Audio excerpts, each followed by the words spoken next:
હું કેબિનની પાછળ પાર્ક કરેલી કાર સાફ કરી રહ્યો હતો, જ્યાં મારા બોસ બેઠા હતા. ત્યારે મેં તેમને રડતા જોયા. તેમના હાથમાં કંઈક હતું.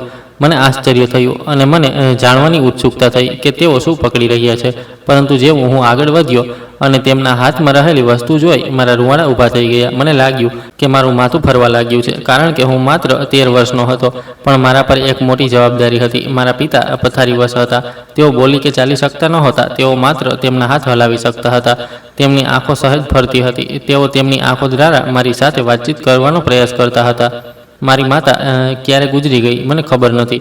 તેમનો ચહેરો પણ મને યાદ નથી. મને એટલું યાદ છે કે મારા પિતાએ મને મોટો કર્યો. તેઓ મને ગામડે લઈ ગયા, જ્યાં તેઓ દિવસ રાત મહેનત કરતા. ક્યારેક ઈંટો ઉપાડતા, ક્યારેક સિમેન્ટથી થેલીઓ ઊંચકતા, તો ક્યારેક બીજાના ખેતરોમાં કામ કરતા. તેમના હાથ પરના ઘા અને ફાટેલી એડીઓ તેમની સહન કરેલી મુશ્કેલીઓ દર્શાવતી હતી. જ્યારે હું નાનો હતો ત્યારે પપ્પા થાકીને અને પરસેવાથી લથબથ થઈને ઘરે આવતા, છતાં પણ તેઓ મારા માટે ખાવાનું લાવતા. તેઓ મને પોતાની બાજુમાં બેસાડીને ખવડાવતા, પણ પોતે બહુ ઓછું ખાતા. હું સમજી શકતો નહોતો કે તેઓ આવું કેમ કરે છે, પણ હવે હું સમજું છું કે તેઓ મારી ભૂખ સંતોષવા માટે પોતાની ભૂખનો બલિદાન આપતા હતા. પછી એક દિવસ બધું બદલાઈ ગયું. તે દિવસે પપ્પા ખૂબ વજન ઉપાડી રહ્યા હતા. ગરમી ખૂબ હતી. માલિક તેમને જલ્દી કરવા માટે બૂમો પાડી રહ્યા હતો. તેમણે ભારે કોથળો ખભે મૂક્યો અને થોડાક ડગલા ચાલ્યા. ત્યાં જ તેઓ અચાનક પડી ગયા. પહેલાં તો બધા જોતા જ રહ્યા. પછી કોઈએ તેમના પર પાણી રેડ્યું. કોઈએ કહ્યું કે કદાચ તેમનું બ્લડ પ્રેશર વધી ગયું હશે. બીજાએ કહ્યું કે તેમને લકવાનો હુમલો થયો છે. જ્યારે હું ત્યાં પહોંચ્યો ત્યારે પપ્પા જમીન પર સૂતેલા હતા. તેમની આંખો ખુલ્લી હતી, પણ તેમનું શરીર નિષ્પ્રાણ હતું. હું જોરથી રડવા લાગ્યો. તેમનો હાથ પકડવાનો પ્રયાસ કર્યો, પણ તેમનો હાથ હલ્યો નહીં. તે દિવસ પછી અમારું જીવન સમાપ્ત થઈ ગયું હતું. હું પપ્પાને શહેરમાં લઈ આવ્યો. મને લાગ્યું કે કદાચ ત્યાંના મોટા ડૉક્ટરો તેમને સાજા કરી દેશે. હું એક હોસ્પિટલમાંથી બીજી હોસ્પિટલમાં ગયો. દરેક જગ્યાએ લાંબી લાઈનો હતી, પણ દરેક ડૉક્ટરે એક જ વાત કહી, સારવાર કરાવો, ફિઝિયોથેરાપી કરાવો, પણ તેમાં સમય લાગશે. મારી પાસે સમય હતો, પણ પૈસા ક્યાં હતા? મારી પાસે પપ્પાની દવા ખરીદવાના પણ પૂરતા પૈસા ન હતા. અમે એક નાના રૂમમાં રહેતા હતા. દિવાલો ભેજવાળી હતી, છત તૂટેલી હતી. જ્યારે પણ વરસાદ આવતો ત્યારે અંદર પાણી ટપકતું હતું. હું દરરોજ સવારે નોકરીની શોધમાં નીકળતો.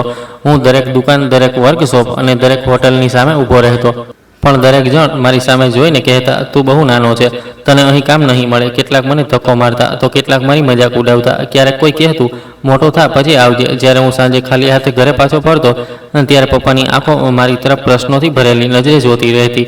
કદાચ તેઓ પૂછતા હશે, કંઈ મળ્યું? અને હું જૂઠું બોલતો, ચિંતા ન કર પપ્પા, હું કાલે જોઈશ કે કામ મળે છે કે નહીં. પછી એક દિવસ હું લાંબા સમય સુધી ભૂખ્યો ભટકતો રહ્યો. ગરમી ખૂબ હતી. મારું માથું દુખતું હતું. મારા પગ સાથ આપી રહ્યા નહોતા. હું એક મોટી વર્કશોપની સામે પહોંચ્યો. આ જગ્યા શહેરના બાકીના ભાગો કરતાં થોડી અલગ લાગતી હતી. અંદર મોટી મોટી કાર પાર્ક કરેલી હતી. એવી કાર જે મેં માત્ર તસવીરોમાં જ જોઈ હતી. કેટલીક એટલી ચળકતી હતી કે હું તેમાં મારો ચહેરો જોઈ શકતો હતો. મને લાગ્યું કે અહીં પણ મને ભગાડી મૂકશે, પણ હું કંઈ કહી શકું તે પહેલાં જ મારા પર અંધારું છવાઈ ગયું અને હું પડી ગયો. જ્યારે મેં આંખો ખોલી ત્યારે એક માણસ મારી સામે બેઠો હતો. તેના હાથમાં પાણીની બોટલ હતી. તેના સારા કપડાં પહેર્યા હતા, પણ તેના ચહેરા પર કડકાઈ નહીં, પણ માયા દેખાતી હતી. તેણે મને બેસવા મદદ કરી અને પાણી આપ્યું. તેણે પૂછ્યું, બેટા તું અહીં શું કરે છે? છેલ્લા 2-3 દિવસથી હું તને અહીંથી દરરોજ પસાર થતો જોઉં છું. શું વાત છે? તેના શબ્દો સાંભળીને મારી આંખોમાં આંસુ આવી ગયા. પહેલીવાર મેં કોઈની સામે મારા દિલની વાત કહી. મેં કહ્યું, મારા પિતા બીમાર છે, મારે નોકરીની જરૂર છે. તે થોડીવાર શાંત રહ્યા. પછી તેણે પોતાની વર્કશોપ તરફ જોયું અને કહ્યું, આ એક મોટી વર્કશોપ છે જ્યાં ભણેલા લોકો કામ કરે છે. અહીં મોટા નામવાળા લોકો આવે છે. હું તને અહીં કામ માટે રાખી શકું તેમ નથી. આ સાંભળીને મારું દિલ તૂટી ગયું. મને લાગ્યું કે તેને પણ ના પાડી દીધી. હું રડી પડ્યો અને કહ્યું, હું કંઈ પણ કરીશ, બસ મને કોઈ પણ કામ આપો. જો હું ખાલી હાથે ઘરે ગયો તો મારા પિતા મરી જશે. આ સાંભળીને તેમનો ચહેરો ફીકો પડી ગયો અને તેમની આંખોમાં આંસુ આવી ગયા. તેઓ થોડીવાર શાંત રહ્યા. પછી તેમણે કહ્યું, ઠીક છે, સારું, હું તને રાખીશ. અહીં ખૂબ ખુલ્લો વિસ્તાર છે, તેથી ધૂળ ઘણી હોય છે. તું બસ કાર પર ધૂળ સાફ કરી દે, માત્ર સપાટી સાફ કરજે. આ સાંભળીને મને આશ્ચર્ય થયું. મને વિશ્વાસ ન થયો. તેમણે કહ્યું, હું તને મહિનાના 25,000 આપીશ. 25,000 મારા માટે ખજાનાથી ઓછું નહોતું. મને લાગ્યું કે મને લોટરી લાગી ગઈ. તેમના શબ્દો પરથી મને લાગ્યું કે તેમને કદાચ કામની જરૂર પણ નથી. તેઓ માત્ર મારી મદદ કરી રહ્યા છે. તેમનું નામ બળદેવ હતું. હું વારંવાર તેમના પગને સ્પર્શ કરીને તેમનો આભાર માનતો રહ્યો. મારા હાથ ધ્રુજી રહ્યા હતા અને આંસુ રોકાતા નહોતા. તે દિવસે હું ખુશીથી દોડતો ઘરે ગયો. રૂમમાં અંધારું હતું. પપ્પા પથારીમાં સૂતેલા હતા, છત તરફ જોઈ રહ્યા હતા. હું તેમની બાજુમાં બેઠો. મેં તેમનો હાથ પકડ્યો. તે ખૂબ ઠંડો હતો. હું એકસાથે રડી અને હસી રહ્યો હતો. મેં કહ્યું, પપ્પા, મને નોકરી મળી ગઈ છે. આ સાંભળીને તેમની આંખો અચાનક ચમકી ઉઠી. તેઓ બોલી શકતા નહોતા, પણ તેમની આંખોમાં ખુશી સ્પષ્ટ હતી. હું તેમની સાથે વાતો કરતો રહ્યો. હું તેમને મારા માલિક બળદેવ વિશે જણાવતો રહ્યો. મેં તેમને કહ્યું, હવે હું તમારી સારવાર કરાવીશ, હું બધી દવાઓ ખરીદીશ અને આપણે ભૂખ્યા નહીં રહીએ. પિતા મારી તરફ જોતા રહ્યા. સાચું કહું તો ક્યારેય તેમને એ રીતે જોઈને હું ભાંગી પડતો. મને ખૂબ દુઃખ થતું. એક સમય હતો જ્યારે તેઓ મને ઊંચકી શકતા હતા અને હવે તેઓ પોતાના હાથ પણ હલાવી શકતા નહોતા. તે રાત્રે હું લાંબા સમય સુધી જાગતો રહ્યો. પિતા સૂઈ રહ્યા હતા. હું તેમની બાજુમાં બેસીને તેમને જોતો રહ્યો અને પહેલીવાર મને લાગ્યું કે કદાચ અમારું જીવન બદલાવા જઈ રહ્યું છે. મારું નામ અર્જુન છે. મારા પિતા મને ખૂબ પ્રેમ કરતા હતા. પથારીવશ હોવા છતાં તેઓ મારા વિશે સતત ચિંતિત રહેતા. હું દરરોજ સવારે વહેલો ઉઠીને પિતાને સારી રીતે નવડાવતો, તેમને દવા આપતો અને તેમને મારા હાથે જમાડતો. જો તેમને ખાંસી આવતી તો હું ગભરાઈ જતો. હું જલ્દીથી તેમની પીઠ ઘસતો અને તેમના માથા નીચે ઓશીકું વ્યવસ્થિત કરતો. ગરમી એટલી બધી હતી કે રૂમનો પંખો બરાબર કામ કરતો નહોતો. બપોરના સમયે અંદર શ્વાસ લેવો પણ મુશ્કેલ હતો. મારા પિતાના હોઠ વારંવાર સુકાઈ જતા, તેથી મારે કામ પરથી છુપાઈને ઘરે આવવું પડતું અને તેમને પાણી પીવડાવવું પડતું. મારું જીવન અતિશય મુશ્કેલ બની ગયું હતું. પણ મેં બળદેવ સાહેબને મારી બધી સમસ્યાઓ ન જણાવી, કારણ કે મને લાગ્યું કે તેમણે મારા પર પહેલેથી જ મોટો ઉપકાર કર્યો છે. હું તેમને વધુ પરેશાન કરવા માંગતો નહોતો. બીજા દિવસે સવારે હું વર્કશોપ પર પહોંચ્યો. તે જગ્યા ખૂબ મોટી હતી. મોંઘી કારોની લાઈન લાગેલી હતી. કેટલાક લોકો કેબિનમાં કોમ્પ્યુટર પર કામ કરી રહ્યા હતા, તો કેટલાક એન્જિન ખોલી રહ્યા હતા. હું એક બાજુએ શાંતિથી ઊભો રહ્યો. પછી કેટલાક કારીગરો મારી પાસે આવ્યા. તેઓએ મને ઉપરથી નીચે સુધી જોયો. તેમના ચહેરા પર અણગમો હતો. એક માણસે કહ્યું કે તું અહીં શું કરે છે? મેં કહ્યું કે માલિકે મને નોકરી પર રાખ્યો છે. તે જોરથી હસ્યો અને કહ્યું, તો માલિકે તને નોકરી પર રાખ્યો છે? કેમ, તારી પાસે પણ કોઈ મોટી ડિગ્રી છે? આટલું કહીને તેણે ફરીથી જોરથી હસીને પોતાના મિત્રના હાથ પર તાળી પાડી. બીજા માણસે કહ્યું, તારી ઉંમર જોઈ છે? ત્યારે ચાવાળો પણ ત્યાં આવ્યો. તેણે કહ્યું, આ ક્યાંથી આવ્યો? મેં કહ્યું કે મને ગાડીઓ સાફ કરવા માટે રાખવામાં આવ્યો છે. આ સાંભળીને તેઓ એકબીજાની સામે જોવા લાગ્યા. પછી તેણે વ્યંગમાં કહ્યું, આ ગાડીઓ જોઈ છે? કરોડોની કાર છે. તે પહેલેથી જ સાફ પાર્ક કરેલી છે. તું તેને સાફ કરીશ? મેં કંઈ કહ્યું નહીં. મેં શાંતિથી એક કપડું લીધું અને કારમાંથી એકને સાફ કરવાનું શરૂ કર્યું. અચાનક એક ગુસ્સે થયેલો માણસ મારી તરફ આવ્યો, મારો હાથ પકડ્યો અને બૂમ પાડી, બહાર નીકળ અહીંથી. તારામાં કારને સ્પર્શ કરવાની પણ હિંમત નથી. તેણે મને ધક્કો માર્યો. હું પાછળ લથડી ગયો અને પડવા જતો હતો. ત્યારે કોઈકે મને પકડ્યો. જો તેણે મને પકડ્યો ન હોત તો હું જમીન પર પડી ગયો હોત. મેં પાછળ ફરીને જોયું તો તે બળદેવ સાહેબ હતા. તેમનો ચહેરો કડક હતો. તેમના આવવાથી લોકો ગભરાઈ ગયા. એક માણસે તરત કહ્યું, આ બાળક ખોટું બોલી રહ્યો છે. તે અમારો સમય બગાડી રહ્યો હતો, તેથી જ અમે તેને માત્ર ધક્કો મારી રહ્યા હતા. બળદેવ સાહેબે ગુસ્સામાં કહ્યું, જો તમે તેને ધક્કો મારી રહ્યા હતા તો આ કેવી રીત છે? કોઈને આ રીતે ધક્કો મરાય? અને બીજું, તમારે મને પહેલાં પૂછવું જોઈતું હતું. મેં તેને નોકરી પર રાખ્યો છે. આ સાંભળીને બધા શાંત થઈ ગયા. કેટલાકના ચહેરા પર આશ્ચર્ય હતું તો કેટલાકના પર ગુસ્સો. બળદેવે બધાની સામે જોયું અને કહ્યું, તે અહીં કામ કરશે, તે અહીં જ લંચ કરશે અને તેને બધાની સાથે ચા પણ આપવામાં આવશે. તમારામાંથી કોઈ પણ તેની સાથે ગેરવર્તન નહીં કરે. કોઈ પણ તેની પાસે વ્યક્તિગત કામ નહીં કરાવે. આ ફાઇલો ઉપાડવાની અને ચા લાવવાની વાત નથી. મેં તેને તમારા બધાની સેવા કરવા માટે નોકરી પર નથી રાખ્યો. આ સાંભળીને આખી વર્કશોપમાં શાંતિ છવાઈ ગઈ. બળદેવ ચાલ્યા ગયા. પણ જેવો તે ગયા, બધાની નજર બદલાઈ ગઈ. હવે મને વિચિત્ર લાગ્યું. બધા જોઈ રહ્યા હતા, જાણે હું અહીંનો ન હોઉં, જાણે હું કોઈ અજાણ્યો માણસ હોઉં જે ખોટી જગ્યાએ આવ્યો હોય. મેં ચૂપચાપ મારું કામ ચાલુ રાખ્યું. હાથમાં કપડું લઈને કાર સાફ કરતો રહ્યો. હું વારંવાર ઈચ્છતો કે તેઓ મારી સાથે મિત્રતા કરે, કારણ કે મારે દરરોજ તેમને સાથે કામ કરવું પડતું હતું. હું ત્યાં એકલો હતો. મને કોઈની નજીકની જરૂર હતી, પણ એવું ન થયું. તેમના ચહેરા પર મારા માટે એક વિચિત્ર નફરત હંમેશા દેખાતી હતી. તેઓ આપસમાં ખૂબ હસતા અને વાતો કરતા, પણ જેવો હું નજીક આવતો તેઓ શાંત થઈ જતા. ક્યારેક તેઓ મારી સામે હસતા, પણ તેની પાછળ કટાક્ષની છુપી લાગણી હતી. છતાં હું ચૂપ રહ્યો, કારણ કે મારે નોકરીની જરૂર હતી. મારા પિતા ઘરે મારી રાહ જોઈ રહ્યા હતા અને મારી પાસે આ બધું સહન કરવા સિવાય કોઈ વિકલ્પ નહોતો. આખો મહિનો મેં ખંતથી અને મહેનતથી કામ કર્યું. હું સવારે સૌ પ્રથમ વર્કશોપ પર પહોંચી જતો અને બધા ગયા પછી જ નીકળતો. હું દરેક કારને ખૂબ કાળજીપૂર્વક સાફ કરતો. ડરતો હતો કે ક્યાંક મારાથી ભૂલ ન થઈ જાય. ક્યારેક હું વારંવાર કપડાને ધૂળથી સાફ કરતો, તો ક્યારેક કારની બારીઓ પર પાણી છાંટીને નિશાન સાફ કરતો. ત્યાં પાર્ક કરેલી કારો મારા માટે એક સપના જેવી હતી. ક્યારેક હું તે ચમકતી કારોમાં મારો ચહેરો જોતો અને મને મારી પોતાની હાલત યાદ આવતી. જગ્યાએથી ફાટેલા કપડાં, આ સુકાઈ ગયેલો ચહેરો, થાકેલી નબળી પીળી આંખો. પણ તો પણ હું ખુશ હતો, કારણ કે મારી પાસે કામ હતું અને મારા પિતા ઘરે મારી રાહ જોઈ રહ્યા હતા. જ્યારે મહિનો પૂરો થયો ત્યારે વર્કશોપમાં બધા પોતાનો પગાર લેવાની રાહ જોઈ રહ્યા હતા. બધા ખુશ દેખાતા હતા. ઘણા લોકોએ પહેલાથી જ પ્લાન બનાવી લીધો હતો કે તેઓ પૈસા ક્યાં ખર્ચ કરશે. કેટલાક નવા કપડાની વાત કરતા હતા, તો કેટલાક નવો મોબાઈલ ફોન ખરીદવાની. હું એક બાજુએ શાંતિથી ઊભો હતો. મારું હૃદય ધડકી રહ્યું હતું. પછી બળદેવજીએ મને બોલાવ્યો. હું ધીમે ધીમે તેમની પાસે ગયો. તેમણે ડ્રોવર ખોલ્યું, પૈસા કાઢ્યા અને મારા હાથમાં મૂક્યા, જેનાથી મારા હાથ ધ્રુજી ઉઠ્યા. મેં મારા જીવનમાં એકસાથે આટલા પૈસા ક્યારેય જોયા નહોતા. મારા માટે તે માત્ર નોટો નહોતી, તે મારા પિતાની દવાઓ હતી, તે તેમની આશાઓ હતી, તે અમારી ભૂખનો ઈલાજ હતો. હું પૈસા ગણી પણ ન શક્યો. અમારી આંખોમાં આંસુ આવી ગયા. બાકીના છોકરાઓ અમારી તરફ જોઈ રહ્યા હતા. તેમના ચહેરા પર વિચિત્ર ભાવો હતા. કદાચ તેઓ વિચારતા હશે કે મારા અને તેમના પગારમાં બહુ ફરક નહોતો, અને તેમના મતે મને તેનાથી અડધો પગાર પણ ન મળવો જોઈતો હતો. પણ તે સમયે મને કોઈની પરવા નહોતી. હું માત્ર મારા પિતા વિશે વિચારી રહ્યો હતો. પછી બળદેવ સાહેબે 5,000 રૂપિયા કાઢ્યા અને મને આપ્યા. હું ચોંકી ગયો. મેં તરત કહ્યું, સાહેબ, આની જરૂર નથી. તમે મને પહેલેથી જ ઘણા પૈસા આપી દીધા છે. તેમણે હળવું સ્મિત કર્યું અને કહ્યું, તે મને કહ્યું હતું કે તારા પિતા બીમાર છે, તું તેમના માટે ફળ ખરીદવા માગે છે. તેમના શબ્દો સાંભળીને મેં મારી આંખો નીચી કરી અને ધીમેથી કહ્યું, ઠીક છે સાહેબ. જ્યારે હું ત્યાંથી નીકળ્યો ત્યારે હું ખૂબ ખુશ હતો. આખા રસ્તે હું વિચારતો રહ્યો કે આજે હું મારા પિતાને શું ખવડાવીશ, કયું ફળ તેમના માટે સારું રહેશે. હું બજારમાં ગયો. હું લાંબા સમય સુધી દુકાનોની સામે ઊભો રહ્યો. પછી મેં કેળા, સફરજન અને ચીકુ ખરીદ્યા, જેથી તે તેમના પેટ પર વધુ ભારે ન પડે. હું આખો રસ્તો ખુશ હતો. મને લાગ્યું કે જીવન સારું થઈ રહ્યું છે. પણ જ્યારે હું ઘરે પહોંચ્યો ત્યારે મારા પગ અટકી ગયા. દરવાજો અડધો ખુલ્લો હતો અને અંદર શાંતિ હતી, એક વિચિત્ર શાંતિ. ફળોની થેલી મારા હાથમાંથી લપસી ગઈ અને જમીન પર પડી ગઈ. ફળો એક ખૂણામાં રગદોળાઈ ગયા. પિતા પથારીમાં સૂતેલા હતા, સંપૂર્ણપણે શાંત. તેમની આંખો બંધ હતી અને તેમના ચહેરા પર એક વિચિત્ર શાંતિ હતી. હું તેમની તરફ દોડ્યો. જ્યારે મેં તેમના હાથ પકડ્યા ત્યારે તે ઠંડા હતા. આ દ્રશ્ય જોઈને મને લાગ્યું કે મારામાંથી જીવન જઈ રહ્યું છે. હું જોર જોરથી રડવા લાગ્યો. હું તેમને હલાવતો રહ્યો, બૂમ પાડતો રહ્યો, પિતા, પિતા, ઊભા થાઓ, જુઓ, હું આવ્યો છું. હું આજે તમારા માટે ફળ પણ લાવ્યો છું. પણ તેઓ જાગ્યા નહીં. મને ખબર નથી કે ક્યારે, કયા સમયે તેમણે શ્વાસ લેવાનું બંધ કરી દીધું હતું.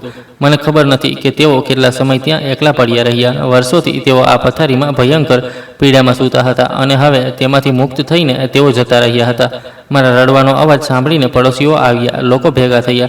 કોઈકે મને પકડીને એક બાજુ બેસાડ્યો. કેટલાક કહેતા હતા કે ભગવાને તેમને મોક્ષ આપ્યો. ઓછામાં ઓછું તે દિવસે લોકોએ થોડી દયા બતાવી. તેમણે મારા પિતાના અંતિમ સંસ્કારમાં મને મદદ કરી. નહીં તો કોઈએ અમારી ખબર પણ ન પૂછી હોત. તે દિવસે હું મારા પિતાની દવાઓ અને ખાવા માટે જે પૈસા લાવ્યો હતો તે બધા તેમના અંતિમ સંસ્કારમાં ખર્ચાઈ ગયા. હું શાંતિથી જોતો રહ્યો. મને લાગ્યું કે મારું જીવન ખાલી થઈ ગયું છે, જાણે આ દુનિયામાં મારી પાસે કંઈ જ બાકી નથી. અંતિમ સંસ્કાર પછી જ્યારે બધા ચાલ્યા ગયા ત્યારે ઘર વધુ વેરાન થઈ ગયું. જે પથારીમાં પિતા વર્ષોથી સૂતા હતા તે ખાલી પડી હતી. તે ગ્લાસ પણ તે જ જગ્યા હતી જ્યાં હું તેમને પાણી આપતો હતો. તેમની દવાઓ એક ખૂણામાં મૂકેલી હતી. હું 2 દિવસ સુધી ઘરમાં એકલો બેસીને રડતો રહ્યો. મેં કોઈની સાથે વાત ન કરી કે ક્યાંય ગયો નહીં. ક્યારેક હું મારા પિતાના ઓશિકાને છાતી સરસું લગાવીને બેસતો, તો ક્યારેક હું તેમની પથારી પર બેસતો. મને વિશ્વાસ નહોતો આવતો કે તેઓ ચાલ્યા ગયા છે. પછી ત્રીજા દિવસે મેં પોતાને સંભાળ્યો, મારો ચહેરો ધોયો અને ચૂપચાપ કામ પર ગયો. વર્કશોપ રાબેતા મુજબ ચાલુ હતી. લોકો હસી રહ્યા હતા. કારો આવતી જતી હતી, જાણે દુનિયા બદલાઈ જ ન હોય. હું માથું નમાવીને અંદર ગયો અને બળદેવ સાહેબે મને જોયો. તેમણે સામાન્ય સ્વરે કહ્યું, અર્જુન, શું વાત છે? પગાર લીધા પછી ફરવા નીકળી ગયો હતો કે 3-4 દિવસ પછી પાછો આવ્યો છે? તેમણે આ વાત મારી સાથે મજાકમાં કહી હતી. તેઓ સત્યથી અજાણ હતા. મેં તરત જ મારી નજર નીચી કરી. મને લાગ્યું કે મારા ગળામાં કંઈક ફસાઈ ગયું છે. પછી મેં ધીમેથી કહ્યું, ના સાહેબ, બસ થોડું કામ હતું. તેમણે કહ્યું, ઠીક છે, તારું કામ કર. મેં શાંતિથી કપડું લીધું અને કાર સાફ કરવાનું શરૂ કર્યું. હું તેમને શું કહી શકું? જો મેં એક શબ્દ પણ કહ્યો હોત તો હું ત્યાં જ રડવા લાગ્યો હોત. મારા પિતાનો ઉલ્લેખ મને તોડી નાખતો હતો.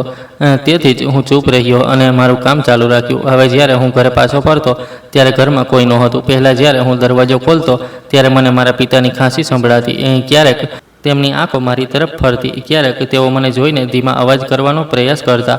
પણ હવે સંપૂર્ણ શાંતિ હતી, જે મને ડરાવતી હતી. હું વર્કશોપમાં લંચ કરતો, પણ રાતનું ભોજન ઘરે લેતો. પણ જ્યારે હું ઘરે પહોંચતો ત્યારે હું સીધો જમીન પર બેસી જતો. ક્યારેક પંખા સામે જોતો, તો ક્યારેક દિવાલો સામે, અને પછી થાકીને સૂઈ જતો. ક્યારેક તો હું મારા પિતાની પથારી પર જઈને સૂઈ જતો. ક્યારેક ઊંઘમાં મને એવું લાગતું કે જાણે મારા પિતા ક્યાંક હાજર છે. ઘરમાં તેમની ઘણી વસ્તુઓ નહોતી, માત્ર થોડા જૂના કપડાં, એક તૂટેલું બોક્સ, કેટલીક જૂની દવાઓ અને તેમના યુવાનીની થોડી વસ્તુઓ. હું ઘણીવાર તે બહાર કાઢીને બેસતો. ક્યારેક તેમની જૂની ચપ્પલો જોતો, તો ક્યારેક તેમનો જૂનો કોટ પકડતો. મારા હૃદયમાં હવે એક વિચિત્ર પીડા ઊભી થતી હતી. હું વિચારતો કે મારા જીવનનો હેતુ શું છે. હું જે કંઈ કરી રહ્યો હતો તે માત્ર મારા પિતા માટે હતું. મેં વિચાર્યું હતું કે હું સખત મહેનત કરીશ, પૈસા બચાવીશ અને પછી મારા પિતાની ફિઝિયોથેરાપી કરાવીશ. ડૉક્ટરે મને કહ્યું હતું કે હજી આશા છે. જો સારવાર ચાલુ રહે તો કદાચ તેઓ એક દિવસ ફરી પોતાના પગ પર ઊભા રહી શકે છે. મેં કલ્પના કરી હતી કે જે દિવસે મારા પિતા ચાલશે તે દિવસ મારા માટે સૌથી ખુશીનો દિવસ હશે અને મારું હૃદય શાંતિથી ભરાઈ જશે. મારા પિતા પણ સામાન્ય જીવન જીવશે. પણ એવું કંઈ ન થયું. તેઓ મને એકલો છોડીને ચાલ્યા ગયા. એક રાત્રે હું તેમનો જૂનો કોટ પકડીને બેઠો રડ્યો. રૂમમાં બલ્બનો આછો પ્રકાશ હતો, બહાર કૂતરા ભસતા હતા અને હું મારા દુઃખમાં ખોવાયેલો હતો. અચાનક મને કોટની કિનારી પર કંઈક સખત વસ્તુનો અનુભવ થયો. મેં તેને કાળજીપૂર્વક સ્પર્શ કર્યો. મેં તેના ખિસ્સા તપાસ્યા, પણ તે ખાલી હતા. અંદર કંઈ નહોતું. પછી જ્યારે મેં નજીકથી જોયું ત્યારે મને સમજાયું કે ખિસ્સાની અંદરનું કાપડ ફાટી ગયું હતું અને વસ્તુ કદાચ કપડાના અંદરના અસ્તરમાં સરકી ગઈ હશે. મેં તરત કાતર લીધી અને ખૂબ કાળજીપૂર્વક કાપડને સહેજ કાપ્યું. હું કોટ બગાડવા માંગતો નહોતો, કારણ કે હવે પપ્પાની દરેક વસ્તુ મારા માટે એક વિશેષ સ્મૃતિચિહ્ન હતી. મારા હાથ ધ્રુજી રહ્યા હતા. લાંબા સમય પછી હું તેને બહાર કાઢી શક્યો. હું તેને જોઈને આશ્ચર્યચકિત થઈ ગયો, કારણ કે તે એક તસવીર હતી, એક ખૂબ જૂની તસવીર. જાણે વર્ષો પહેલાંની તસવીરના રંગો ખૂબ ઝાંખા પડી ગયા હતા અને તે જે જગ્યાએ બનાવવામાં આવી હતી તે પણ ખૂબ જૂની અને ઝાંખી હતી. તસવીરમાં એક બાળક હતો. બીજા બાળકના ખભા પર તેનો હાથ હતો, પણ બીજું બાળક તસવીરમાં સંપૂર્ણપણે દેખાતું નહોતું. તસવીર અડધી કાપેલી હતી. મેં લાંબા સમય સુધી તેને કાળજીપૂર્વક જોઈ. પછી મને સમજાયું કે તે મારા પિતા નહોતા. મને આઘાત લાગ્યો. મેં તસવીરને લાઇટ બલ્બની સામે રાખી, પણ જ્યારે મેં તેને જોઈ ત્યારે મને ખબર પડી કે તે મારા પિતા બિલકુલ નહોતા. મને ખબર નહોતી કે તે કોણ હતું. મેં વિચાર્યું કે કદાચ તે પપ્પાના કોઈ મિત્રનો ફોટો હશે, કારણ કે ક્યારેક મિત્રો ભાઈઓ કરતાં પણ વધુ ખાસ હોય છે, માતા પિતા કરતાં પણ વધુ ખાસ. કદાચ તેથી જ પપ્પાએ આ ફોટો આટલા વર્ષો સુધી સાચવી રાખ્યો હતો. અને આ ફોટામાં પપ્પાના ખભા પર જે હાથ છે તે કદાચ પપ્પાનો હશે. તે તેમનો બાળપણનો મિત્ર હોઈ શકે છે. તેથી જ પપ્પાએ અડધો ફોટો રાખ્યો અને તેના મિત્રએ બીજો અડધો ભાગ રાખ્યો. મેં વિચાર્યું કે કદાચ આ ફોટોમાં તેમના જીવનનું કોઈ રહસ્ય છુપાયેલું છે. તે સમયે મારી પાસે માત્ર પ્રશ્નો હતા, કોઈ જવાબ નહોતો. મેં કાળજીપૂર્વક તે ફોટો મારા પર્સમાં રાખ્યો. હવે તે પણ મારા પિતાની છેલ્લી નિશાની હતી. તે રાત્રે હું મોડે સુધી જાગતો રહ્યો, છત તરફ જોતો રહ્યો, વિચારતો રહ્યો કે હવે મારે શું કરવું જોઈએ, કારણ કે વ્યક્તિને જીવવા માટે માત્ર શ્વાસની જ નહીં પણ આશા, એક હેતુની જરૂર હોય છે. જેમ જેમ હું કામ કરતો ગયો તેમ મને ત્યાંના લોકો વિશે ઘણું જાણવા મળ્યું. કોણ અલગ રીતે વર્તે છે, કોની ઈર્ષ્યા છે, કોણ સારું હોવાનો ડોળ કરે છે, પણ પાછળથી બીજાની બુરાઈ કરે છે. આ દરમિયાન મને એ પણ જાણવા મળ્યું કે બળદેવજીના જીવનમાં તેમની પત્ની સિવાય બીજું કોઈ નહોતું. ઘણા વર્ષોથી તેમના લગ્ન થયા હોવા છતાં તેમને કોઈ સંતાન નહોતું. આ સાંભળીને મને થોડીવાર માટે શાંતિ મળી.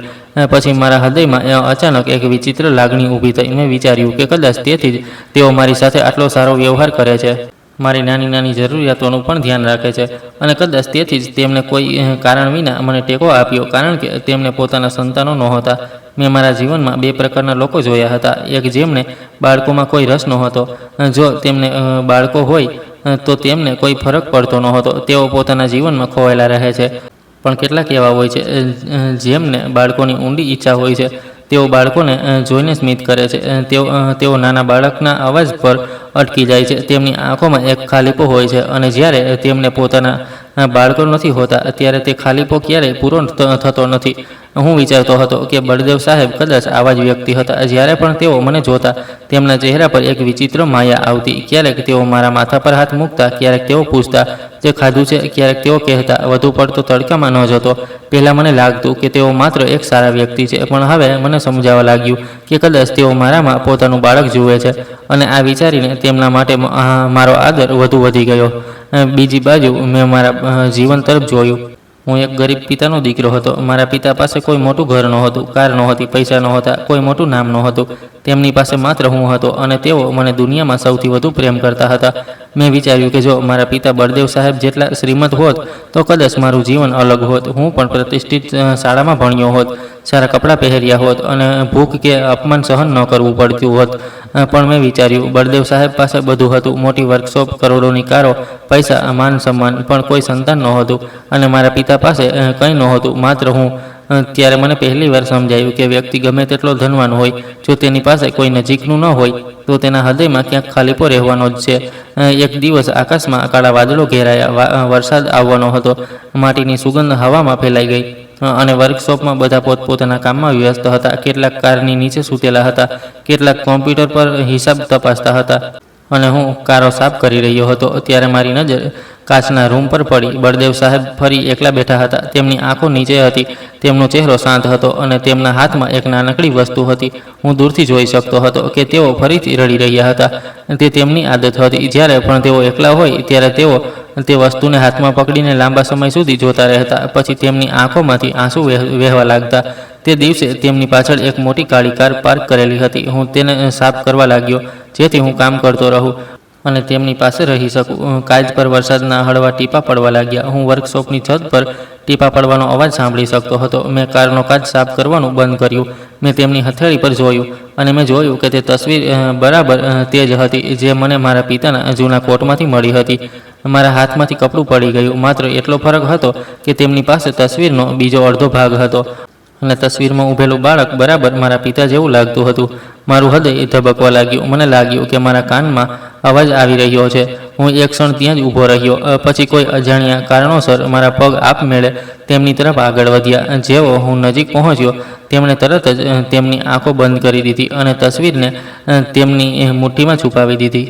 પછી તેમણે કડક સ્વરે કહ્યું, તારે મારી પાસે આવતા પહેલાં પરવાનગી લેવી જોઈતી હતી. હું ગભરાઈ ગયો. મેં તરત જવાબ આપ્યો, મને માફ કરજો સાહેબ, પણ એક ખૂબ જ મહત્વપૂર્ણ વાત છે. તેમણે આશ્ચર્યથી મારી સામે જોયું અને ધીમેથી કહ્યું, શું વાત છે? મેં મારી નજર તેમના હાથ તરફ વાળી અને ધ્રુજતા અવાજે કહ્યું, પહેલાં મને કહો કે આ તસવીરમાં કોણ છે અને તમે તેને જોઈને શા માટે રડી રહ્યા હતા? આ સાંભળીને તેમનો ભાવ બદલાઈ ગયો. તેઓ થોડી ક્ષણો માટે શાંત રહ્યા, મારી સામે જોતા રહ્યા. પછી તેમણે ઊંડો શ્વાસ લીધો. વરસાદ વધુ તેજ થઈ ગયો હતો. રૂમના કાચના ટુકડાઓ પરથી પાણી ટપકતું હતું અને અંદર એક વિચિત્ર ઉદાસીન વાતાવરણ હતું. તેઓ પોતાની ખુરશીમાં બેઠા અને ધીમેથી કહ્યું, આ વિશે મેં ક્યારેય કોઈને કહ્યું નથી, પણ મને ખબર નથી કે શા માટે મને તને કહેવાનું મન થાય છે. હું શાંતિથી ઊભો રહ્યો અને સાંભળતો રહ્યો. પોતાના હાથની હથેળીમાં ફોટો પકડીને તેમણે કહ્યું, આ મારા માટે બધું હતું. તેમનો અવાજ ભારે થઈ ગયો. તેમણે કહ્યું, અમે ભાઈઓ હતા. અમે બાળપણમાં હંમેશા સાથે રહેતા. અમે સાથે ખાતા, સાથે સૂતા, એકબીજા વગર રહી શકતા નહોતા. જેમ જેમ હું સાંભળતો ગયો, મારું હૃદય અંદરથી ધ્રુજવા લાગ્યું. તેમણે કહ્યું, અમારા પરિવાર પાસે ઘણા પૈસા હતા. અમારી પાસે ઘણી જમીન અને વ્યવસાયો હતા. અમારી પાસે બધું હતું. પણ મારા કાકા આ બધું સહન કરી શક્યા નહીં. તેમણે અમારી ઈર્ષ્યા હતી. જ્યારે મારા પિતા ગુજરી ગયા ત્યારે બધું બદલાઈ ગયું. કાકાએ કબજો કરવા માટે અમારા ઘર પર હુમલો કર્યો. ઘરમાં ઝઘડા અને ચીસો હતી. ભયનું ભયંકર વાતાવરણ હતું. આટલું કહીને તેમણે આંખો બંધ કરી દીધી. પછી તેમણે ધીમેથી કહ્યું, ત્યાં સુધી મારી માતા પણ ગુજરી ગઈ હતી.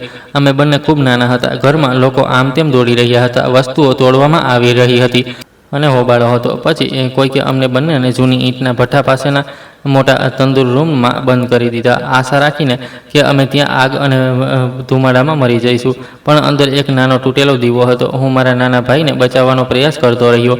અમે ખૂબ ડરી ગયા હતા. પછી મેં મારા ખિસ્સામાંથી એક ફોટો લીધો અને મારા ભાઈને કહ્યું કે જો આપણે અલગ થઈ જઈએ તો એક દિવસ આપણે આ ફોટાથી એકબીજાને ઓળખી શકીશું. તે જ સમયે તંદુરમાં આગ અને ધુમાડો વધવા લાગ્યો. મેં ઝડપથી ફોટો અડધો ફાડી નાખ્યો જેથી અમારા બંને પાસે તેનો અડધો ભાગ રહે. એક અડધા ભાગમાં મારા નાના ભાઈનો ફોટો હતો અને બીજા અડધા ભાગમાં મારો ફોટો હતો. મેં તેને બીજો અડધો ભાગ આપ્યો, તેને ઊંચક્યો અને દીવામાંથી બહાર ધકેલી દીધો. બહાર ભારે વરસાદ પડી રહ્યો હતો અને અંધારું હતું. તે પછી મારા નાના ભાઈનો કોઈ પતો લાગ્યો નહીં અને જ્યાં સુધીમાં તંદુર અચાનક વિસ્ફોટ થયો ત્યાં સુધીમાં મારા કાકી અને તેમના પતિ આવી ગયા હતા અને તેણે મને ત્યાંથી બહાર કાઢ્યો. મેં ધીમેથી કહ્યું, તો આનો અર્થ છે કે તે તમારો ભાઈ છે? તેમણે પ્રેમથી ફોટા તરફ જોયું અને કહ્યું, હા, તે મારો ભાઈ છે. પછી તેમણે પૂછ્યું, કેમ, શું થયું? હું શાંત થઈ ગયો. મારી આંખોમાં આંસુ આવી ગયા. તેમણે ફરી પૂછ્યું, તારે શું કહેવું હતું? શું કંઈ મહત્ત્વનું હતું? મેં મારી નજર નીચી કરી અને કહ્યું, કંઈ મહત્ત્વનું નથી. તેમણે ધ્યાનથી મારી સામે જોયું અને કહ્યું, મને લાગે છે કે તું કંઈક છુપાવી રહ્યો છે. તને ખબર છે કે મારો ભાઈ ક્યાં છે? મારો શ્વાસ ઝડપી થઈ ગયો. પછી તેમણે કહ્યું, મેં તેને શોધવા માટે ખૂબ પ્રયત્નો કર્યા. હું ઘણીવાર ગામડે પાછો ગયો, આશા રાખીને કે તે પાછો ફરશે, પણ તે ક્યારેય પાછો ફર્યો નહીં. મને ખબર નથી કે તે ક્યાં ગયો. આ વિશાળ દુનિયામાં હું તેને ક્યાં શોધું? તેમના અવાજમાં વર્ષોની થાક હતી. મારી આંખોમાં આંસુ આવી ગયા, પણ હું શાંત રહ્યો. હું તેમને કેવી રીતે કહું કે જે ભાઈને તેઓ શોધી રહ્યા હતા, જેના માટે તેઓ રડી રહ્યા હતા, તે હવે આ દુનિયામાં નથી. તે મારા પિતા હતા અને તે માત્ર થોડા દિવસો પહેલાં જ મને એકલો છોડીને ચાલ્યા ગયા હતા. તે ક્ષણે મને લાગ્યું કે મારે તેમને તરત જ બધું કહી દેવું જોઈએ. મારે તેમને કહેવું જોઈએ, સાહેબ, તમારો ભાઈ ખૂબ મુશ્કેલીભર્યું જીવન જીવ્યો છે. કદાચ તેણે તમને હંમેશા યાદ કર્યા હશે અને તેથી જ તેમની પાસે તમારો ફોટો હતો અને હું તેમનો દીકરો છું, એટલે કે તમે મારા કાકા છો. પણ મને ખબર નથી કે મારા શબ્દો કેમ શાંત થઈ ગયા. કદાચ હું ડરી ગયો હતો, કદાચ મને ખુદને જ વિશ્વાસ નહોતો આવતો, કદાચ હું આ બધું સમજી શકતો નહોતો. મેં ઝડપથી મારા આંસુ લૂછ્યા અને બહાર ગયો. વરસાદ હજી પણ પડી રહ્યો હતો. હું રસ્તા પર ચાલતો રહ્યો. મારા કપડાં પલળી રહ્યા હતા. લોકો કારમાં પસાર થઈ રહ્યા હતા, પણ મને કંઈ પણ અનુભવાતું નહોતું. મારા મનમાં માત્ર એક જ વિચાર ગુંજી રહ્યો હતો, બળદેવ સાહેબ મારા કાકા છે અને તેઓ હજી પણ તેમના ભાઈને શોધી રહ્યા છે, જે ભાઈને તેમણે વર્ષો પહેલાં ગુમાવ્યો હતો. મને ખબર નથી કે મેં તેમને કેમ ન કહ્યું. કદાચ મેં વિચાર્યું કે જો તેમને ખબર પડશે તો તેઓ દુઃખી થશે. તેમને અજ્ઞાન રાખવા તે વધુ સારું છે. ઓછામાં ઓછું તે રીતે તેમને એ ભ્રમ રહેશે કે તેમનો ભાઈ ક્યાંક જીવતો છે. તે ત્યાં રહેતો હશે, તેનો પરિવાર હશે, બાળકો હશે અને તે પોતાના જીવનમાં ખુશ હશે. ખરાબ સમયમાં કોણ સાંભળવા માંગે છે? તેથી જ મેં કંઈ ન કહ્યું. અને જો મેં તેમને કહ્યું હોત કે હું તેમનો ભત્રીજો છું, તો શું થયું હોત? જો મારા જીવનમાં કંઈ બદલાયું હોત તો તેનાથી મારું દુઃખ ઓછું ન થયું હોત, અથવા કદાચ તે સમયે મારી સમજ એટલી મર્યાદિત હતી કે હું આ બધી બાબતો સમજી શક્યો નહોતો કે મારે તેમને તરત જ કહેવું જોઈતું હતું. હું ખૂબ ગભરાયેલો હતો. જે રીતે બંને ભાઈઓએ આટલા વર્ષો સુધી એકબીજાનો ફોટો સાચવી રાખ્યો હતો, તે દર્શાવે છે કે તેઓમાં કેટલો પ્રેમ હતો. જો તેઓ સાથે રહ્યા હોત, ક્યારેક અલગ ન થયા હોત, તો કદાચ તેઓ સાથે મળીને દુનિયા પર રાજ કરી શકતા હોત. પણ નસીબની રીત વિચિત્ર હોય છે. જ્યારે હું બીજા દિવસે સવારે ઉઠ્યો ત્યારે મને અચાનક બહારથી કાર આવવાનો અવાજ સંભળાયો. પહેલાં તો મેં બહુ ધ્યાન ન આપ્યું. મને લાગ્યું કે કદાચ કોઈના ઘરે કોઈ કાર્યક્રમ હશે. પછી મેં દિવાલ પરની ઘડિયાળ તરફ જોયું, પણ હજી તો સવાર વહેલી હતી.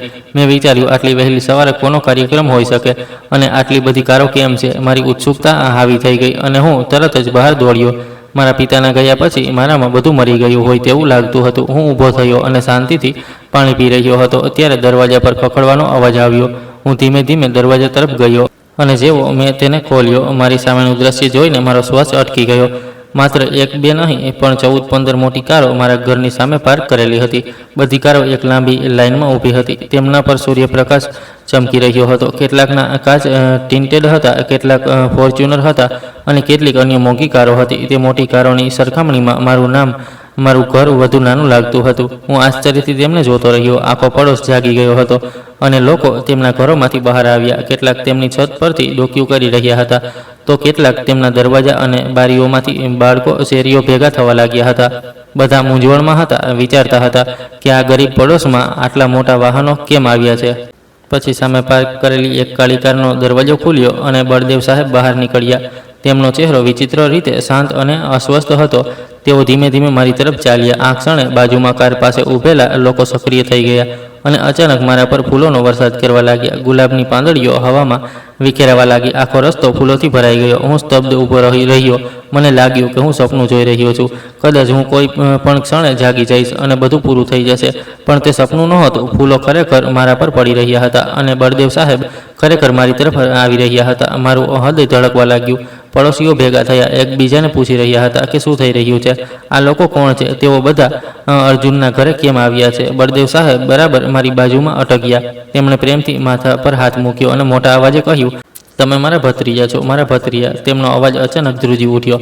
તેમણે આગળ કહ્યું, તમે બધાએ સાંભળ્યું, આ મારો ભત્રીજો છે અને આજે હું તેને પૂરા સન્માન સાથે લેવા આવ્યો છું. પડોશ આશ્ચર્યચકિત થઈ ગયો. તેઓ એકબીજાની સામે જોવા લાગ્યા અને કેટલાકની આંખો આશ્ચર્યથી પહોળી થઈ ગઈ, કારણ કે ઘણા લોકો બળદેવ સાહેબને ઓળખતા હતા. તેઓ શહેરના અગ્રણી વ્યક્તિઓમાંના એક ગણાતા હતા અને તેઓ આટલા ભવ્ય પ્રોટોકોલ સાથે મારા ઘરે આવ્યા હતા. હું ત્યાં મોં વકાસીને ઊભો રહ્યો, વિચારતો રહ્યો કે તેમને આ બધું કેવી રીતે ખબર પડી. મેં તેમને કહ્યું નહોતું. પછી તેમણે તેમના ખિસ્સામાંથી એક તસવીર કાઢી, જે મારા પિતાના જૂના કોટમાંથી લેવામાં આવી હતી. તે જોઈને હું સમજી ગયો કે કદાચ મેં ગઈકાલે તેમના રૂમમાંથી નીકળ્યો ત્યારે તે ફોટો મારા ખિસ્સામાંથી પડી ગયો હશે અને તેમને સમજાયું હશે, કારણ કે બીજા કોઈની પાસે તે હોઈ શકે નહીં. મારી આંખોમાં આંસુ ભરાઈ આવ્યા. પછી બળદેવ સાહેબે ધીમેથી પૂછ્યું, મારો ભાઈ ક્યાં છે? શું તે અંદર છે? આ સાંભળીને મારી આત્મા ધ્રુજી ગઈ અને મારી આંખોમાં આંસુ આવી ગયા. હું થોડીક ક્ષણો માટે તેમની સામે જોતો રહ્યો, પણ એક શબ્દ પણ બોલી શક્યો નહીં. હું મારા પિતા વિશે તેમને કંઈ કહી શકતો નહીં અને બળદેવ સાહેબ આશાભરી આંખોથી મારી સામે જોઈ રહ્યા હતા. જે આશા માત્ર આજની જ નહીં પણ વર્ષોની આશા હતી. એક આશા જે કદાચ તેમણે ક્યારેય છોડી નહોતી. અને અહીં હું તેમની સામે ઊભો હતો, તેમના ભાઈનો દીકરો, છતાં મારી પાસે તેમના માટે એવા સમાચાર હતા જે કોઈ પણ વ્યક્તિને ભાંગી નાખે. હું મુશ્કેલીથી મેં પોતાને સંભાળ્યો અને તેમને ધીમેથી કહ્યું કે પહેલાં અંદર આવો. તેઓ થોડી ક્ષણો માટે મારી સામે જોતા રહ્યા, પછી ચૂપચાપ મારી સાથે અંદર આવ્યા. તેમના લોકો બહાર રહ્યા, કેટલાક કાર પાસે ઊભા હતા તો કેટલાક પડોશીઓને પાછળ ધકેલી રહ્યા હતા. અને હું બળદેવ સાહેબને મારા નાના ઘરમાં અંદર લઈ ગયો. ઘર સંપૂર્ણપણે શાંત હતું, જેમ પિતાના ગયા પછી હતું. જૂનો પંખો ગુંજી રહ્યો હતો, દિવાલો ભેજવાળી હતી અને પિતાની પથારી એક ખૂણામાં પડી હતી. જેવું બળદેવ સાહેબે પથારી જોઈ, તેમનો ભાવ બદલાઈ ગયો. તેઓ ધ્યાનથી રૂમ તરફ જોઈ રહ્યા હતા, જાણે વર્ષો પહેલાંની કોઈ સ્મૃતિને ફરી જીવી રહ્યા હોય. મેં જલ્દીથી બહારની હોટલમાંથી ચાનો ઓર્ડર આપ્યો. મારા હાથ ધ્રુજી રહ્યા હતા. જ્યારે ચા આવી ત્યારે મેં કપ તેમની સામે મૂક્યો અને તેમની સામે બેઠો. રૂમ હજી પણ શાંત હતો. બહાર લોકો વાતો કરી રહ્યા હતા. કારના એન્જિનનો આછો અવાજ સંભળાતો હતો અને અંદર બળદેવ સાહેબ અને હું એકબીજાની સામે હતા. અમે એક રહસ્ય પકડી રાખ્યું હતું જે અમારું આખું જીવન બદલી નાખશે. પછી મેં તેમને બધું કહ્યું. રૂમ હજી પણ શાંત હતો, પણ જેમ જેમ મેં સમજાવવાનું ચાલુ રાખ્યું, શાંતિ ભારે થતી ગઈ. હું તેમની સામે બેઠો હતો, મારી આંખોમાં આંસુ ભરાઈ આવ્યા હતા. મેં તેમને બધું કહ્યું, મારા પિતા કેવી રીતે ચાલ્યા ગયા, અમારું જીવન કેવી રીતે પસાર થયું હતું, મારી માતાએ મને કેવી રીતે છોડી દીધો હતો, પછી હું કેવી રીતે એકલો રહી ગયો. મેં તેમને કહ્યું કે મારા પિતા પહેલાં કેવા હતા, પછી તેમને કેવી રીતે લકવો થયો, હોસ્પિટલમાં તે ભારે દિવસો, તે લાચારી અને પછી પથારીવશ રહેવાના તે બધા વર્ષો. મેં તેમને ખૂબ મુશ્કેલીથી બધું કહ્યું, કારણ કે દરેક શબ્દ મને તોડી રહ્યો હતો. મેં તેમને કહ્યું કે હું કેવી રીતે નોકરી શોધી રહ્યો હતો. મને દરેક જગ્યાએથી પાછો મોકલી દેવામાં આવ્યો અને જ્યારે હું તે દિવસે પડી ગયો ત્યારે તેમણે મને નોકરી આપી. જેમ જેમ હું તેમને બધું કહેતો ગયો, તેમના ચહેરા પર પીડા ફેલાઈ ગઈ, તેમના હાથ ધ્રુજી ગયા અને તેમની આંખો લાલ થઈ ગઈ. પછી તેઓ અચાનક રડી પડ્યા. તેમનો અવાજ તૂટી રહ્યો હતો. તેઓ વારંવાર એક જ વાતનું પુનરાવર્તન કરતા હતા, હું આટલા લાંબા સમયથી મારા ભાઈને શોધી રહ્યો છું. જો તે મને વહેલો કહ્યું હોત તો હું તેને ઓછામાં ઓછા એક વાર તો મળી શક્યો હોત. હું શાંતિથી બેસી રહ્યો, તેમની સામે જોતો રહ્યો. મારી પાસે કહેવા માટે કંઈ નહોતું. મેં ધીમેથી કહ્યું, મને પણ ગઈકાલે જ ખબર પડી. થોડીવાર રડ્યા પછી તેમણે મારી સામે જોયું. તેમની આંખોમાં રાહત અને પીડા બંનેની એક વિચિત્ર ભાવના હતી. તેમણે કહ્યું, આ નસીબ છે બેટા, પણ ઓછામાં ઓછું નસીબે મને તારી પાસે તો લાવી દીધો છે. હું તને શોધી રહ્યો નહોતો, પણ તું મારી સામે આવી ગયો અને જેને હું શોધી રહ્યો હતો તે મને ક્યારેય નહીં મળે. પછી તેમણે મારી તરફ હાથ લંબાવ્યો અને ધીમેથી કહ્યું, મારી સાથે આવ, ત્યાં કોઈ તારી રાહ જોઈ રહ્યું છે. પછી તેઓ અચાનક ઊભા થયા અને કહ્યું, આજથી તું મારો ભત્રીજો નહીં પણ મારો દીકરો છે. આટલું કહીને તેમણે મને ગળે લગાવી લીધો. હું સંપૂર્ણપણે આઘાતમાં હતો, જાણે મારા શરીરમાંથી જીવન જતું રહ્યું હોય. એક તરફ મારા પિતાની યાદો હતી તો બીજી તરફ આ નવો સંબંધ. મને કંઈ સમજાતું નહોતું. બળદેવ સાહેબે ઝડપથી કાર બહાર કાઢી. તેમના કારીગરો બહાર ઊભા હતા, જોઈ રહ્યા હતા. પડોશીઓ હજી પણ ત્યાં ભેગા હતા, વાતો કરી રહ્યા હતા. આ છોકરો કોણ છે? તે અચાનક ક્યાં જઈ રહ્યો છે? પછી અમે કારમાં બેઠા. કાર ધીમે ધીમે પડોશમાંથી બહાર નીકળી. હું બારીમાંથી મારા ઘર તરફ જોતો રહ્યો, જ્યાં મારા પિતાએ તેમનો છેલ્લો શ્વાસ લીધો હતો. હું તે પાછળ છોડીને જઈ રહ્યો હતો. પછી કાર શહેરના રસ્તાઓ પર દોડવા લાગી. હું ઊંચી ઇમારતો અને શહેરની લાઇટો જોઈ શકતો હતો, પણ મારી અંદર શાંતિ હતી. બળદેવ સાહેબ મારી તરફ જોતા રહ્યા. તેમની આંખોમાં હજી પણ માયા હતી, પણ તેમના ચહેરા પર એક નિર્ધાર હતો, જાણે તેમણે મારા જીવનનો માર્ગ બદલવાનું નક્કી કરી લીધું હોય. તેઓ મને સીધા તેમના ઘરે લઈ ગયા. કાર એક મોટા ઘરની બહાર ઊભી રહી. ઘર શું, તે એક બંગલો હતો, જેમાં રિમોટથી ખુલતો એક મોટો લોખંડનો ગેટ હતો. જેવો હું અંદર પ્રવેશ્યો ત્યાં રંગબેરંગી ફૂલો અને નરમ ઘાસથી ભરેલો એક મોટો બગીચો હતો. એક બાજુએ ફુવારો ચાલી રહ્યો હતો. હું આશ્ચર્યથી બધું જોતો રહ્યો. મને લાગ્યું કે હું કોઈ મૂવી સેટ જોઈ રહ્યો છું. જ્યારે કાર ઊભી રહી ત્યારે બળદેવ સાહેબ પહેલાં બહાર નીકળ્યા. પછી તેમણે મને બહાર કાઢ્યો. દરવાજા પર એક મહિલા ઊભી હતી. તેમનો ચહેરો માયાળુ હતો. તેમની આંખો શાંતિ અને પ્રેમથી ભરેલી હતી. તે તેમની પત્ની હતી. જેવો હું ત્યાં પહોંચ્યો, તે મારી પાસે આવી, મારા માથા પર હાથ મૂક્યો અને ધીમેથી કહ્યું, આજથી તું અમારો દીકરો છે. હું એક ક્ષણ માટે સ્તબ્ધ થઈ ગઈ. મને ખબર નહોતી કે શું કહેવું. પછી તેમણે બળદેવ સાહેબ સામે જોયું અને કહ્યું, ભગવાને અમને સંતાન ન આપ્યું, કારણ કે એક દિવસ તે અમને આ બાળક આપવાનો હતો. તે અમારા પોતાના બાળક જેવો છે. તેમના અવાજમાં કોઈ ઉદાસી નહોતી. તેમાં માત્ર શાંતિની ભાવના હતી, જાણે તેમણે તેમના નસીબને સ્વીકારી લીધું હોય. હું ત્યાં શાંતિથી ઊભો રહ્યો. મારા હૃદયમાં આનંદ અને દુઃખની એક વિચિત્ર લાગણી ભરાઈ ગઈ. મારા પિતાની યાદો હજી પણ મારામાં જીવંત હતી, પણ તે નવા ઘરમાં પહેલીવાર મને લાગ્યું કે મને કોઈક પોતાનું મળ્યું છે. મને એક અલગ રૂમ આપવામાં આવ્યો, એક નવો પલંગ અને બધું સ્વચ્છ હતું. તેમાં એક નાનકડી બાલ્કની પણ હતી. મારી બારી બહાર બગીચા તરફ ખુલતી હતી. હું લાંબા સમય સુધી ત્યાં ઊભો રહ્યો, ચોક્કસ હતો કે શું થઈ રહ્યું છે, શું આ વાસ્તવિક છે કે સપનું. પછી ધીમે ધીમે હું બેસી ગયો. થોડા દિવસો આમ જ પસાર થયા. હું હજી પણ વર્કશોપ પર જતો હતો, પણ હું હવે નોકર નહોતો. તેના બદલે હું માલિકના દીકરાની જેમ ત્યાં જતો. ત્યાં એક સમયે મને ધક્કો મારવામાં આવતો હતો. જ્યાં લોકો મારી સામે તિરસ્કારથી જોતા હતા, તે જ લોકો હવે નમીને મારી સાથે વાત કરતા હતા. તેઓ મને છોટે માલિક કહીને બોલાવતા, પણ મને કોઈ અભિમાન નહોતું. હું પહેલાં જેવો જ હતો, શાંત, ગંભીર અને અંદરથી તૂટેલો. મારા પિતાના સંસ્કારો મારામાં જીવંત હતા. તેમણે મને ક્યારેય કોઈની સાથે ખરાબ વર્તન કરવાનું શીખવ્યું નહોતું, અને જીવન પણ મને શીખવી ગયું હતું કે અભિમાન હંમેશા વ્યક્તિને નીચે લાવે છે. મેં ક્યારેક કોઈની સાથે મોટેથી વાત ન કરી, ન તો કોઈનું અપમાન કર્યું. જ્યારે હવે મારી પાસે બધું હતું, ઘર, માન સન્માન, પૈસા અને પોતાના પણ, મારા પિતા વિશેની દરેક એક વાત મારા હૃદયમાં રહી. ધીમે ધીમે હું મારા જીવનમાં ખુશ રહેવા લાગ્યો, કારણ કે હું હવે એકલો ન હતો. મારી પાસે ઘર હતું, મારી પાસે સંબંધો હતા, પણ એ પણ સાચું છે કે કોઈ મારા પિતાની જગ્યા લઈ શકે નહીં. મેં ક્યારેય શિક્ષણ વિશે વિચાર્યું નહોતું, કારણ કે હું બાળપણથી જ કામ કરવામાં વ્યસ્ત હતો. ક્યારેક મારા પિતાની દવાઓ માટે દોડવું, તો ક્યારેક નોકરી શોધવી. પછી વર્કશોપ હતી, પુસ્તકો મારા માટે વિદેશી હતા. મેં ક્યારેય શાળા પણ જોઈ નહોતી, પણ તે નવા ઘરમાં બધું બદલાઈ ગયું. બળદેવજી અને તેમના પત્નીએ મારા માટે ઘરે અભ્યાસની વ્યવસ્થા કરી. એક શિક્ષક દરરોજ આવતા અને મને સ્ટડી રૂમમાં ભણાવતા. પહેલાં મને કંઈ સમજાતું નહોતું. શબ્દો સંપૂર્ણપણે પરાયા લાગતા હતા, પણ પછી જેમ જેમ મહિનાઓ પસાર થતા ગયા, હું ધીમે ધીમે બધું સમજવા લાગ્યો. હું તે બધું ભણી રહ્યો હતો જે મોટી શાળાઓમાં શીખવવામાં આવતું હતું, પણ ફરક માત્ર એટલો હતો કે હું મારા ઘરના આરામથી તે શીખી રહ્યો હતો. જેમ જેમ હું સારી રીતે વાંચતા અને લખતા શીખ્યો, તેમ તેમ મારો આત્મવિશ્વાસ અને સમજણ વધ્યા. હું હવે એક યુવાન વયસ્ક બની રહ્યો હતો. હું મારા કાકાને બાબુજી અને કાકીને મોટીમાં કહીને બોલાવવા લાગ્યો. તેઓ પણ મને દીકરાની જેમ પ્રેમ કરતા હતા. ઘર હવે ખાલી નહોતું લાગતું, તેના બદલે તે એક સંપૂર્ણ પરિવાર જેવું લાગતું હતું. હું હંમેશા તેમની દરેક જરૂરિયાત, દરેક નાની વસ્તુનું ધ્યાન રાખતો. હું તેમની સાથે બેસીને ભોજન કરતો. મારા મોટીમાં ઘણીવાર કહેતા, તે અમારું જીવન પૂર્ણ કરી દીધું છે. મેં તેમને તે બાળક હોવાનો આનંદ આપવાનો પ્રયાસ કર્યો જે ભગવાને તેમને મોડું આપ્યું હતું, પણ મારા હૃદયમાં હંમેશા એક પીડા રહેતી કે કાશ આ બધું ત્યારે થયું હોત જ્યારે મારા પિતા જીવતા હતા. કદાચ ત્યારે હું તેમની સારવાર કરાવી શક્યો હોત. જો હું બાબુજીને વહેલો મળ્યો હોત, તો કદાચ મારા પિતા આજે પણ જીવતા હોત. મને તે દિવસો યાદ આવ્યા જ્યારે મારા પિતા બેડ પર બેભાન પડ્યા રહેતા અને હું તેમને પાણી પીવડાવતો અને નોકરી શોધવા દોડતો. તે બધું યાદ કરીને મારું હૃદય ભારે થઈ જતું. બાબુજી વૃદ્ધ થઈ રહ્યા હતા, તેથી મેં વર્કશોપનું કામ સંપૂર્ણપણે મારા પર લઈ લીધું હતું. હવે તેઓ માત્ર ક્યારેક જ મુલાકાત લેતા. જ્યારે તેઓ મને કામ પર કરતો જોતા, ત્યારે તેમની આંખોમાં એક શાંતિ હતી. તેઓ ઘણીવાર કહેતા, તારા વિના આ જગ્યા અધૂરી છે.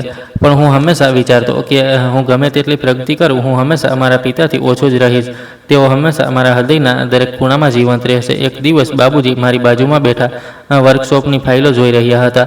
પછી અચાનક તેમણે કહ્યું, જે માણસે અમારી મિલકત છીનવી લેવાનો પ્રયાસ કર્યો અને જેના કારણે અમે ભાઈઓ અલગ થઈ ગયા, તે હવે અમારા માટે કંઈ નથી. આજે મારી પાસે એટલી મિલકત છે કે તેણે જે છીનવી લીધું હતું તે હું દાન કરી શકું છું. પણ સત્ય એ છે કે કેટલાક લોકો ખૂબ દુષ્ટ હોય છે. તેઓ સહજ વસ્તુ માટે લોકોના જીવનને, સંબંધોને પણ બરબાદ કરી નાખે છે. તેમણે કહેવાનું શરૂ કર્યું કે આજે તે માણસને તેના કર્મોનું ફળ મળ્યું છે અને તેના બાળકો પણ તેના કર્મોનું ફળ ભોગવી રહ્યા છે. આ સાંભળીને મને થોડી રાહત થઈ કે ન્યાય થયો છે, પણ તે ઘણું મોડું થયો. તો મિત્રો, કૃપા કરીને અમને જણાવો કે તમે અમારી વાર્તા કયા શહેરથી સાંભળી રહ્યા છો, અને જો તમને તે ગમી હોય તો કૃપા કરીને ટિપ્પણી કરો. આ વિડીયોને લાઇક કરો, તેને વધુમાં વધુ શેર કરો અને તેને એક મોટો થમ્સ અપ આપો.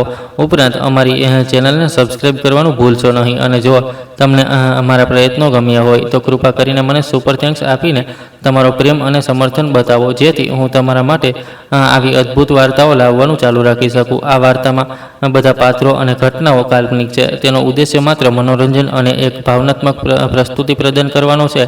કોઈ પણ વ્યક્તિ, સ્થળ અથવા ઘટના સાથેની કોઈ પણ સમાનતા માત્ર સંયોગ છે. અમારો ઈરાદો કોઈની લાગણીઓને ઠેસ પહોંચાડવાનો નથી. આભાર.